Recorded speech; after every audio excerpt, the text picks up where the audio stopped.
Et vous, Olivier Benkemoun, vous regardez qui? Charles Trenet? Tino aussi. Allez, on va parler cinéma avec vous, Olivier. Pas toujours la télé, vous savez.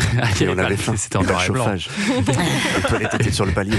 Ouais. Et alors, il y a la sortie là de L'inconnu de la Grande Arche. Qu'est-ce que c'est que ce film? La Défense, la Grande Arche, vous voyez, il y a 400 000 personnes qui passent chaque jour sous la Grande Arche et personne ne connaît le nom de l'architecte. Voilà. Ah oui, c'est vrai. Pour le savoir, il faut remonter en 82, lorsque vous n'étiez pas né. Et Loïs, d'ailleurs, ni vous, enfin personne. Si, je venais de naître. Bon. Lorsque, en tout cas, François Mitterrand lance un concours d'architecture anonyme sans précédent pour la construction d'un édifice qui sera placé précisément dans l'axe du Louvre et de l'Arc de Triomphe. Et à la surprise générale, c'est un architecte danois de 53 ans qui va l'emporter. Et l'histoire est vraie, personne ne sait où le trouver pour lui annoncer. Monsieur le Président de la République. Alors, qu'en pensez-vous? C'est très beau. Qui en est l'architecte, Monsieur le Président? Johann Otto von Spreckelsen. C'est incroyable, personne ne connaît ce type. Voilà, c'est donc le cube de Johann Otto von Spreckelsen qui remporte le concours.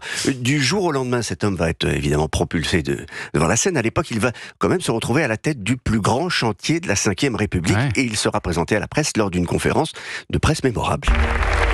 Qu'avez-vous construit dans votre carrière? Ma maison et 4 églises. Voilà. Sa maison et 4 églises, et c'est tout. Donc il y a pas mal d'humour quand même dans ce film. Dans la première partie, Michel Faux campe un très bon président Mitterrand. Xavier Dolan, Faux en Mitterrand. Ouais. Xavier Dolan est dans le rôle du conseiller d'État en charge de gérer l'architecte, les dépenses, les marchés publics, toute la partie pénible. Il y a Sils Babette Knudsen qui joue l'épouse et Swan Arlo, lui qui prend les habits d'un autre architecte, Paul Andreu. Je ne sais pas si ça vous dit quelque chose. C'est l'homme qui a réalisé Roissy et d'autres aéroports dans le monde, qui soutient et admire le projet, mais en même temps qui va devoir passer son temps à dire à son camarade danois non, tu peux pas faire ça, non. Quand j'ai conçu Roissy, j'avais 29 ans. Plus d'une fois, je me suis demandé si j'étais pas un imposteur. Je veux des nuages qui flottent. Je vous avais indiqué que c'était impossible. Et que pensez-vous des architectes français? Je le trouve inhibé. Enfin, le problème de l'inhibation, c'est surtout les petits hommes gris, je crois. Parce que à chaque fois qu'il va y avoir une idée qui va jaillir, cet architecte va devoir négocier, se heurter à la puissance administrative française.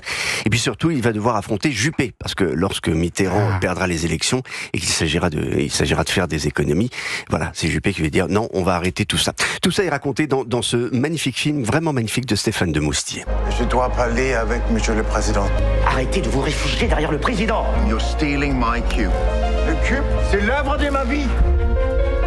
Voilà, il l'appelle pas l'arche, il l'appelle le cube. Vous croiserez aussi le squelette de la pyramide du Louvre, de Paye. C'est un film sur les grands travaux de Mitterrand à travers les malheurs de ses architectes.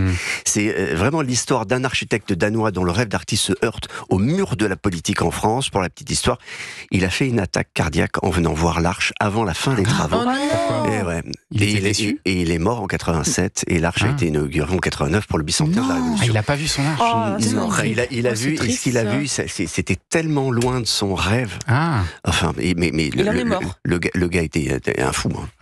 Ça donne envie de voir le. Ça a l'air d'être un grand film, L'inconnu de la Grande Arche. J'ai fait mon job. Bravo. C'est à voir en salle. Merci Olivier Benkemoun.